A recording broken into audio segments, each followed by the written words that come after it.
నీకు కావేరి వదినకి వీళ్ళింట్లో ఉండడం ఇష్టమే లేదు.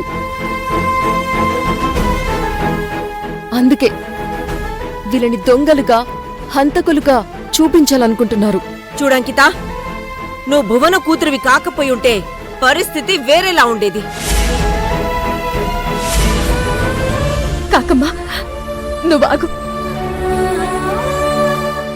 అంకిత, వీళ్ళెలాంటి వాళ్ళో నీకు తెలీదా? ఆ ఇంట్లో ఉండగా నిన్ను ఎంత హీనంగా తక్కువగా చూశారో నీకు తెలీదా?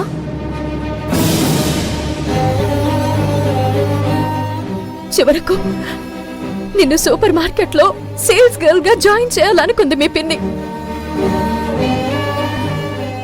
అలాంటి ఆవిడ ఇక్కడికొచ్చాక నిన్ను చైర్మన్ గా చూడాలని కలలు గంటుంది.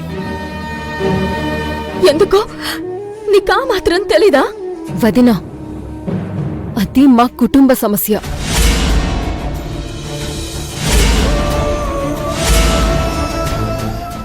వాళ్ళ స్తోమతని బట్టి నేను కూడా జాబ్ చేయాలనుకున్నాను. అది సేల్స్ గర్ల్ కావచ్చు, మరొకటి కావచ్చు.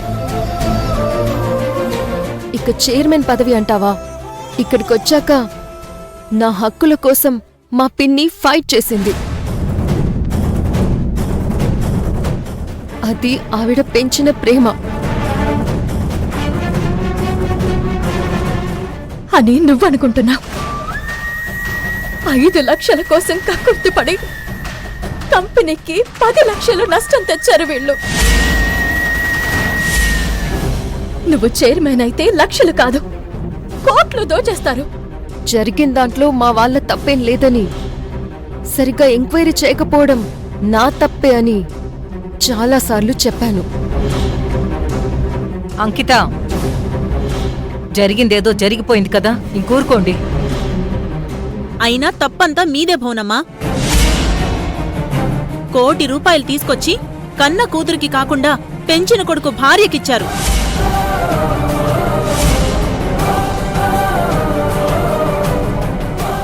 వాళ్ళు దాంతో ఈ ప్లాన్ అంతా వేశారు. సరోజా,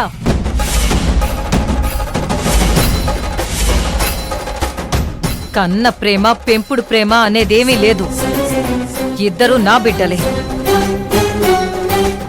ఈ విషయంలో మొదట్నుంచి నువ్వు తేడాగానే ఆలోచిస్తున్నావు.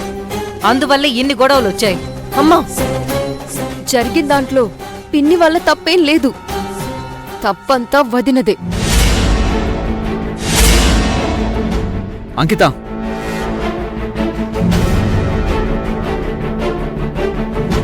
నువ్వు మీ వదిన్ని సరిగ్గా అర్థం చేసుకోలేదు. మన కంపెనీలో గాని ఈ చుట్టుపక్కల గాని ఎవరినైనా అడుగు, మీ వదిన ఎలాంటిదో చెప్తారు.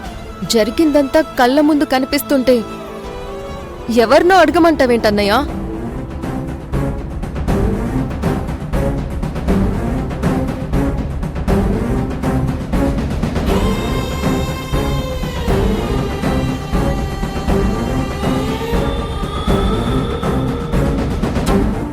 అమ్మా అంకిత, నువ్వు ప్రపంచాన్ని వీళ్ల కళ్లతో చూస్తున్నావు.